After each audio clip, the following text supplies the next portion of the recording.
Lugi nga po eh. Kahit po hindi sumasam.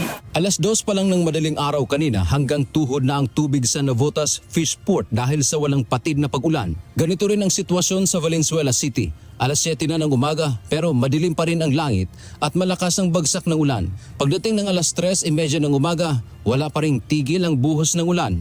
Hindi rin nakaligtas ang Malabon sa gatuhod na baha dulot ng habagat. Kaya ang ilang tindera sa isang talipapa sa Governor Pascual Catmon, ilang araw na ring wala halos kinikita. Nandito tayo ngayon sa isang talipapa dito sa Malabon. Ayon sa mga nakausap natin kaninang mga nagtitinda rito, 2 linggo na raw itong binabaha, itong talipapa na ito. Kaya naman yung kanilang kinikita ay sobrang apektado. Ang kanila lang hinihiling kahit makakabawi man lamang sila doon sa kanilang pugunan dahil nga sa sama ng panahon, kukunti lang yung mga tao na pumupunta rito. Ayon kay Lina, nagtitinda ng gulay, dati ay ubos ang kanyang paninda sa maghapon. Pero ngayon, ang gusto na lang niya ay makabawi ng puhunan upang hindi malugi mula sa matumal na benta. Mabaha at saka ang ulan malakas. Lalo na sinasabayan ng hangin. Kaya tuloy yan, medyo matumal.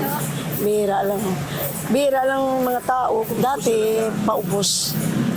Pero ngayon, dahil sa tumal nga gawa ng baha, kasi siyempre yung mga tao, takot din maglusong sa baha kasi malalim to eh. Marami kanina ang inabutan ng UNTV News and Rescue Team na lumusong sa tubig baha para lamang makapagtinda.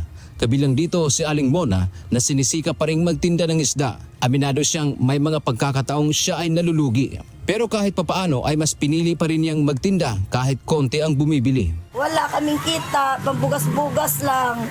Bakit? Ay baha, ang tubig ang tuhod. Tapos ang lakas pa ng hangin, ulan. Wala na.